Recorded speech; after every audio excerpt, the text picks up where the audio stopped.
ہم صبح اٹھتے ہیں نا تو عجیب سی ایک اداسی سی اور ایک عجیب سی چیز آنے لگتی ہے جس کی کوئی وجہ بھی نہیں ہوتی، نامعلوم سی وجہ ہوتی ہے. ہوتا ہے آپ کے ساتھ؟ اس کی کیا ریزن ہوتی ہے، کوئی بتائے گا؟ مثلا میرے جیسا مصروف بندہ سوچ نہیں سکتا فارغ ہونے کا، لیکن اس کے باوجود میرے دل کی کیفیت بھی یہ ہوتی ہے. تو ایسا کیوں ہوتا ہے؟ اصل میں یہ شیطانی وسوسے ہوتے ہیں، اور ہم میں سے ہر ایک کے پیچھے وہ لگتا ہے. وہ دیکھتا ہے ادھر سے بھی نہیں پکڑا جا رہا، ادھر سے بھی نہیں، ادھر سے اور کچھ نہیں تو اداس ہی کر دو.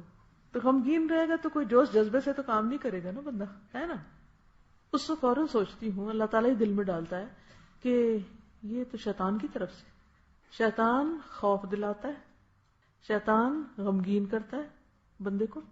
اگر آپ معوذتین کو دیکھیں، دونوں صورتوں کو، قل اعوذ برب الفلق اور قل اعوذ برب الناس.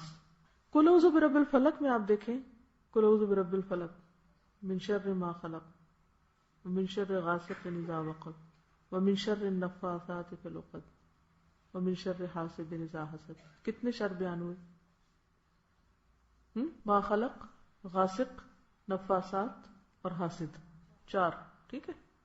اب دیکھیے قل اعوذ برب الناس، ملک الناس، الہ الناس، من شر الوسواس الخناس الذی یوسوس فی صدور الناس من الجنۃ والناس.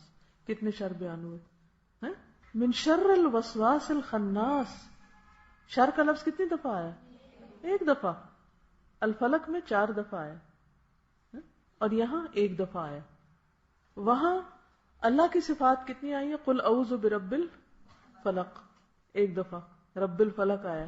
اچھا اس میں کیا آیا؟ قل اعوذ برب الناس، ملک الناس، الہ الناس. 3 صفات اللہ کی آئی ہیں. اور پھر کیا کہا گیا؟ من شر الوسواس الخناس. اچھا اب آپ غور فرمائیے کہ قل اعوذ برب الفلق، ایک رب اور جتنے بھی شر ہیں ان سب کے لیے بس وہ رب کا لفظ کافی ہے. رب کافی ہے میرے لیے، حسبی ربی جل اللہ. اچھا جب شیطان کی بات ہوئی تو رب کی کتنی صفات بیان ہوئی؟ قل اعوذ برب الناس، ملک الناس، الہ الناس. 3 دفعہ رب کا ذکر آ رہا ہے یہاں. اور مقابلہ کس سے ہے؟ بس ایک شر سے ہے یہاں، اور وہ کیا ہے؟ وسواس الخناس الذی یوسوس فی صدور الناس من الجنۃ والناس. اس سے کیا پتہ چلتا ہے کہ یہ جو شر ہے نا، کس کا؟ شیطان کا. یہ بہت بڑا شر ہے. ہم اس کی حقیقت کو عام طور پر ریئلائز ہی نہیں کرتے، سمجھتے ہی نہیں. ہم اس کو سمجھ ہی نہیں پاتے. ہم کبھی کسی کو بلیم کر دیں گے، کبھی کسی کو، کبھی کسی کو. حالانکہ یہ جتنی نیگیٹیوٹی ہے ہمارے اندر وہ ساری شیطان کی طرف سے آتی ہے. قرآن پاک میں آتا ہے انما النجوى من الشیطان. یہ سرگوشیاں بھی شیطان کی طرف سے. انسان کے اندر وہ پریشانی ڈالتا ہے تو انسان خسر بسر شروع کر دیتا ہے. اس کے کانوں میں بات، اس کے کانوں میں بات، اس سے غیبت، اس سے چغلی، اس کے پیچھے بات، اس کے. تو آپ کو اس کی انٹینسٹی محسوس ہو رہی ہے کہ نہیں ہو رہی؟ تو جب آپ بلا وجہ اداس ہونے لگے تو فوراً کیچ کریں دشمن کو. اچھا تمہیں اور کچھ نہیں ملا، اب مجھے تم پریشان کرنے چلے ہو. میں نے نہ پریشان ہونا، نہ غمگین ہونا، نہ دکھی ہونا، کچھ بھی نہیں ہونا. میں اپنے رب کی پناہ میں آ رہی ہوں. اور یہی پڑھنا شروع کر دیا، قل اعوذ برب الناس. اچھا خوف کس کا آتا ہے ہمیں؟ اداس کس سے ہوتے ہیں؟ تو مدد کے لیے کون چاہیے؟ رب چاہیے. قل اعوذ برب الناس، رب الناس. اگر لوگ تکلیف دے رہے ہیں تو رب الناس کی مدد چاہیے. میں اس کی پناہ میں جا رہی ہوں، وہاں شیلٹر ہے میرا.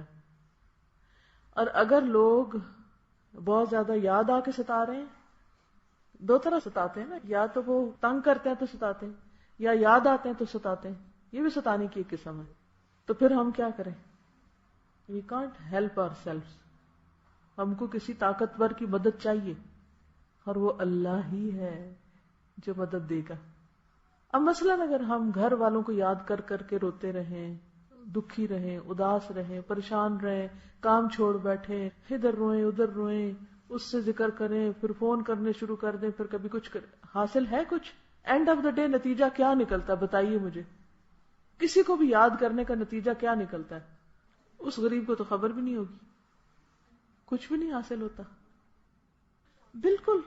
اب ہماری اس یاد کا نہ اس کو کوئی فائدہ نہ ہمیں کوئی فائدہ. فائدہ کس کو ہوا یہ بتائیے؟ شیطان کو فائدہ ہوا. اس نے ہٹانا تھا، ہمیں ڈسٹریکٹ کرنا تھا، وہ کر گیا، وہ کر کے چلا گیا اور ہم اس کے پھندے میں آ گئے. اور کیا ہوتا ہے؟ اصل تو اس کا کام یہی کہ جس مقصد کے لیے آئے ہیں ہم وہ نہ پورا کریں، اس میں ہم ناکام ہو جائیں. اگر کام کرنے آئے تو کام نہ کریں، اور اگر ہم پڑھنے آئے تو پڑھے نہیں، اور جیسے آئے ویسے کورے کے کورے چلے جائیں. بعض اوقات ہم ناشکری بھی کر بیٹھتے ہیں کہ مجھے کہاں لا بٹھایا، میرا تو دل ہی نہیں لگتا یہاں. حالانکہ کل بھی ہم نے نعمتیں گنی تھی کہ اللہ نے کتنی نعمتیں ہمیں یہاں دے رکھی ہیں کہ اگر ہماری اللہ دل کے آنکھیں کھول دے نا، کبھی کہتے ہیں نا دل کی آنکھیں اندھی ہوتی ہیں، وہ کھل جائے تو ہمیں ہر طرف نعمتیں بچھی ہوئی نظر آئیں، ہم شکر گزار ہو جائیں تو ایسی پریشانی بالکل ختم ہو جائے. تو اب آپ دیکھیے کہ جب آپ یہ دونوں صورتیں پڑھیں نا صبح شام 3 دفعہ، تو ذرا سا سوچ کے پڑھا کریں. قل اعوذ برب الفلق من شر ما خلق ومن شر غاسق اذا وقب ومن شر النفاثات في العقد. ابھی جو غاسق ہے ہمارے بس میں ہے؟ غاسق ہے کیا پہلے تو یہ مجھے بتائیں. اندھیرا بس میں ہے ہمارے؟ کیا ہم اندھیرا نہ آنے دیں؟ نہیں نا، ہمارے بس میں نہیں. اب اندھیرا آتا ہے دل بھی گھبراتا ہے، اندھیرا آتا ہے ڈر بھی لگتا ہے، اندھیرا آتا ہے اداسی بھی آتی ہے، اندھیرا آتا ہے اور بھی سانپ چور بچھو کئی خرابیاں. اداسی کا اٹیک زیادہ کب پڑتا ہے؟ اندھیرے میں ہی پڑتا ہے، اکیلے میں. تو دن بھر تو ہم ادھر ادھر مصروف رہتے ہیں، اس وقت ہمیں خوف بھی آتا ہے، ہمیں غم بھی آنے لگتا ہے، ہم پریشان بھی ہونے لگتے ہیں، یادیں بھی بہت ستانے لگتی ہیں. تو اس وقت کہا کریں من شر غاسق اذا وقب. اچھا ومن شر النفاثات فی العقد، یہ ہمارے کنٹرول میں ہیں نفاثات؟ کون ہوتے نفاثات؟ جادوگرنیاں یا جادوگر یا جو بھی جادو کے کام کرتے ہیں، ہے ہمارے پاس میں کہ ہم ان کو پکڑ لیں جا کے کہ تم نہیں کرنا میرے خلاف کچھ؟ تو اس کے لیے پھر ہم کس کی مدد لیتے ہیں؟ اللہ کی. اچھا حاسد، کیا ہم حاسدوں کو پکڑ سکتے ہیں؟ ہمیں تو یہ بھی نہیں پتا کون کون کر رہا ہے، کون کون ہمارے پیچھے لگا ہوا ہے، ہمیں تو یہ بھی نہیں خبر. اچھا کبھی پتہ چل بھی جاتا ہے، کیا کر سکتے ہیں ہم؟ کچھ کر سکتے؟ کوئی ہمارے خلاف ذرا سی بات کر جاتا ہے نا، پھر ہمارا حال کیا ہوتا ہے؟ وہ حاسد تو کہہ کے چلا گیا، ہمارا کیا حال ہوا؟ ہم اسی میں اس نے کہا کیوں، اس کا تانا بانا بنتے رہتے، ادھیڑتے رہتے، بنتے رہتے، ادھیڑتے رہتے، پھر کسی اور سے ڈسکس کرتے، پھر اس سے کرتے، پھر اس سے. حاصل کیا ہوا؟ نتیجہ کیا نکلا؟ کچھ بھی نہیں. وہ اندر ہی گھیرا کر لیتے ہیں، اپنا ریموٹ دوسرے کے ہاتھ میں نہیں دینا کہ وہ ہمیں پپٹ بنا لیں، جدھر وہ ہمیں رلا دیں کبھی اور کبھی ہنسا دیں اور کبھی ہم نہیں، ہم اپنی عقل سے سوچ کے کریں جو بھی کریں. تو بس یہ ہے کہ بہت سے شر خرابیاں ہمارے ہاتھ میں ہے ہی نہیں، ہم ان کا مقابلہ بھی نہیں کر سکتے، ہم ان کو پکڑ ہی نہیں سکتے، ہم ان کو پوچھ ہی نہیں سکتے، ہم ان کو سزا بھی نہیں دے سکتے جو قوتیں ہمارے خلاف کام کر رہی ہیں. تو پھر ہم سوچ سوچ کے نحال کیوں ہوں؟ ہم کیوں نہ اپنا کام کریں جو کرنا ہے ہم کو، ساری توجہ اس پہ لگائیں. اور یاد رکھیں جو اللہ کے جتنا قریب ہوتا ہے اس پر اتنی بڑی آزمائش آتی ہے، اور شیطان اتنی تیزی سے پھر اس پہ حملہ کرتا ہے. تو پھر ایسے میں ہمیں ایسے ہیلپر کی ضرورت ہے، مددگار کی، کہ جو ان سے نپٹے.